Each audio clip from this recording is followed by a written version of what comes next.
जब हम बोलते हैं ना कि हिंदू खतरे में है, तो हम ये भूल जाते हैं कि हिंदू हिंदुओं की वजह से ही खतरे में है, क्योंकि आजकल भक्ति में ऐसे दोगले लोग घुस गए हैं जो सालों साल तो ऐसी वीडियोस बनाते हैं और जन्माष्टमी या कोई त्योहार आने पर भक्ति के रस में डूब जाते हैं। एक टाइम था जब लोग नवरात्रि में माँ दुर्गा के भजन पर नाचा करते थे, मन में श्रद्धा होती थी, आंखों में भक्ति होती थी। लेकिन आजकल इन श्रद्धा और भक्तियों ने मर्यादा की सारी हदें पार कर दी है। जरा आप इन महिलाओं के कपड़े देखिए। कोई कह सकता है क्या इन्हें गरबा से कोई मतलब भी है? गरबा नाइट्स में अब गरबा और भक्ति नहीं, बल्कि ये फालतू की ड्रामेबाजी और स्टंटबाजी बची है। चाहे नवरात्रि हो या कावड़ यात्रा, हर साल लोगों की भर भर के ऐसी रील्स हमारे फीड पर आ ही जाती हैं जिन्हें देखकर आपको खुद ही शर्म आने लगे। आज भगवान में आस्था यूट्यूब और इंस्टाग्राम के एल्गोरिदम के साथ साथ बदलती रहती है। और सबसे फनी बात, कंटेंट क्रिएशन की रेस में लोगों ने भगवान को भी नहीं छोड़ा। पहले लोग भगवान के लिए कंटेंट बनाते थे, भगवान के ऊपर कंटेंट बनाते थे, लेकिन अब तो लोग भगवान के साथ भी कंटेंट बनाने लगे और इनमें सबसे पहला नाम आता है लड्डू गोपाल ट्रेंड का। एक टाइम था जब लोग अपने लड्डू गोपाल जी को प्यार से सजाते थे, मंदिर में रखते थे, उनकी सेवा करते थे और इतना अच्छा भी लगता था। लेकिन आजकल तो सोशल मीडिया पर hashtag Laddu Gopal reels trend छाया हुआ है। मतलब भगवान को लोगों ने एक बेबी इन्फ्लुएंसर बना दिया है, जिसे लोग अपना कंटेंट चमकाने के लिए एक प्रॉप की तरीके से यूज कर रहे हैं। तो कान्हा ने मुझसे कहा कि तुमने मुझे दूध पिलाया, भोग भी लगाया, लेकिन मुझे तो मिठाई खाने का भी मन था ना। तो मैंने कहा कि अच्छा आपको मिठाई खाना है तो पहले बोलते, मैं आपके लिए पहले ही बना देती। कभी किसी के लड्डू गोपाल जी को बुखार आ जाता है। देखो ये वही लड़की है जिसके लड्डू गोपाल की तबीयत जन्माष्टमी के दिन खराब होने से वह परेशान होकर रोने लगती है। तो अंत में उसे डॉक्टर के पास ले जाकर उसकी अच्छे से जांच करवाकर उसे सुई भी दिलवाती है। कोई अपने लड्डू गोपाल जी को सैलून ले जा रहा है। कभी किसी के लड्डू गोपाल जी फ्रिज में चले जाते हैं। किसी के लड्डू गोपाल के दांतों में कीड़ा लग जाता है। मैंने ब्रश करा ली थी तब देखा था कोई उनकी आंखें टेस्ट करवा रहा होता है। आंखों की टेस्टिंग मशीन के सामने बैठी ये बुजुर्ग महिला खुद का नहीं बल्कि अपने लड्डू गोपाल की आंखों का टेस्ट करवा रही हैं।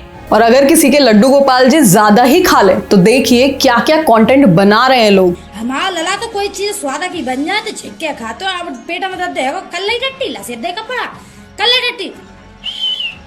जहां हमारे देश में लाखों बच्चों के पढ़ने के आज लाले पड़े हुए हैं, वहां इस स्कूल में लड्डू गोपाल जी ने 100% स्कोर कार्ड के साथ 6th क्लास पास कर लिया है।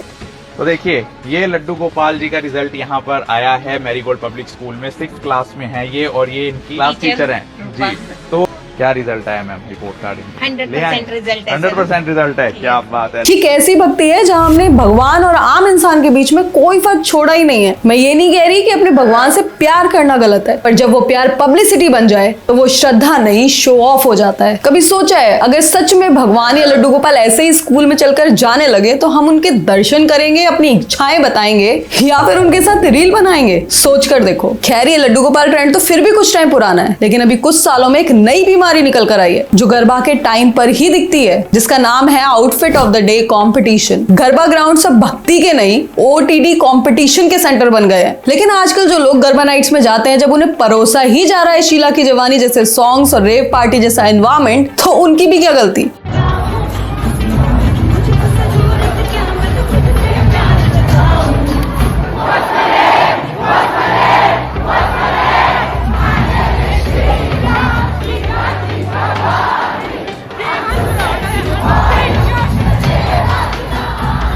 आज गरबा ग्राउंड डिवोशन का नहीं, लाइटिंग, मेकअप और बेतुके गानों का सेंटर बन गया है। मुझे कोई प्रॉब्लम नहीं है फैशन से, पर जब फेथ और फेम एक साथ मिल जाते हैं तो भक्ति डाइल्यूट हो जाती है। और मुझे पता है ऐसा बोलकर मैं उन लोगों को ऑफेंड जरूर कर रही हूँ जिनके लिए गरबा नाइट्स एक इंस्टाग्राम कंटेंट अपॉर्चुनिटी है, पर हाँ सच चुपता है और मुझे उसी सच को दिखाना है। हमने अपने भगवान को इतना साधारण समझ लिया है कि लोग मूर्तियों में भी धड़कन होने का अनुभव करने लगे हैं। अरे कोई इन्हें समझाओ कि अगर इस तरह से मूर्तियों में धड़कन सुनाई देने लगती होती तो तुम में इतनी ताकत भी नहीं होती कि तुम यहाँ 1 मिनट टिक भी पाते। सावन का महीना आते ही लोग कांवड़ लाने की तैयारी करने लगते हैं। ये कांवड़ यात्रा एक समय पे भगवान शिव के लिए भक्ति यात्रा हुआ करती थी, जो आज डीजे वाले बाबू स्क्वाड का एनुअल इवेंट बन गई है। इतने बड़े बड़े डीजे ट्रक्स में लाद कर चलाए जाते हैं जिसमें भक्ति कम होती है और बेस ज्यादा होता है, और बेस इतना ज्यादा कि आपके कान ही फट जाए।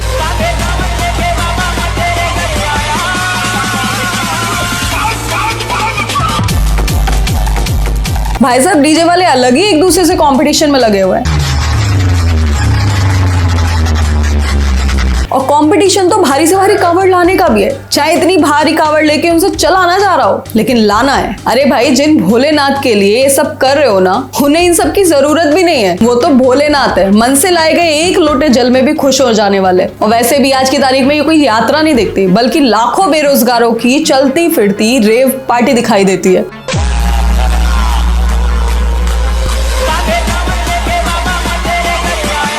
आई नो, भक्ति में लोग दीवाने हो जाते हैं, पर इस दीवानगी में जब कोई मर्यादा नहीं होती तो रिजल्ट होता है ये।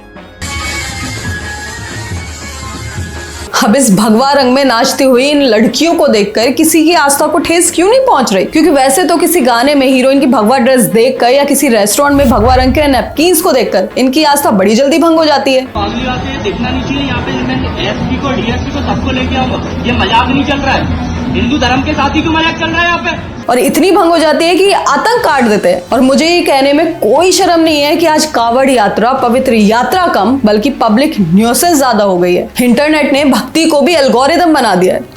#God Vibes Only, #Krishna baby challenge, #garba look 2025। ये भक्ति नहीं, इन्फ्लुएंसर मार्केटिंग है। भगवान भी सोच रहे होंगे ये लोग मेरी पूजा करें या फिर मुझे एक ब्रांड बना दिया। अगर किसी की कोई वीडियो नहीं चल रही तो चिपका दो भगवान के नाम का टैग और बन जाओ उनके इंस्टाग्राम भक्त। एक तरफ तो लोग रिचुअल्स का मजाक बना रहे हैं और दूसरी तरफ जो असली भक्त है वो चुप हो गए, क्योंकि उनको इस तरह से रील्स बनाना नहीं आता ना। और ये सोशल मीडिया ने तो इतना दिमाग झंड कर दिया है कि अगर कोई मंदिर भी जाता है ना तो अपने फीड पर चेक इन लिख देता है, जैसे वो किसी होटल में चेक इन कर रहा हो। और कोई पूजा भी करता है तो कैप्शन लिखता है फीलिंग ब्लेस्ड। अरे भाई, अगर तू सच में ब्लेस्ड फील कर रहा है तो ये बात दुनिया को बताने की क्या जरूरत है? भगवान को बताना, कैमरे को नहीं। ये सब देख के लगता है आजकल भक्ति का असली प्रमाण एंगेजमेंट रेट है। भक्ति कोई परफॉर्मेंस नहीं होती, वो एक एक्सपीरियंस होती है जो चीज अंदर से महसूस की जाती है। खुद को रिंग लाइट के नीचे दिखाना जरूरी नहीं है। मैं ये वीडियो इसलिए नहीं बना रही क्योंकि मुझे किसी की भक्ति पे उंगली उठानी है। मैं ये इसलिए बना रही हूँ क्योंकि मुझे सबको ये दिखाना है कि कैसे हम भक्ति के नाम पर अपना ही मजाक बना रहे हैं। मैं जानती हूँ कुछ लोग कहेंगे तू कौन होती है जज करने वाली। आई नो, मैं कोई नहीं हूँ, मैं सिर्फ एक आवाज हूँ जो कह रही है भगवान को रील नहीं, रिस्पेक्ट चाहिए। अगर तुम्हारी भक्ति में सच में सच्चाई है तो वो अंदर से दिखनी चाहिए, कैमरे के सामने नहीं। सो व्यूअर्स, आज की इस वीडियो में बस इतना ही। एंड यदि ये वीडियो आपने यहाँ तक देखी है उसके लिए बहुत बहुत धन्यवाद। Please do share this video more and more.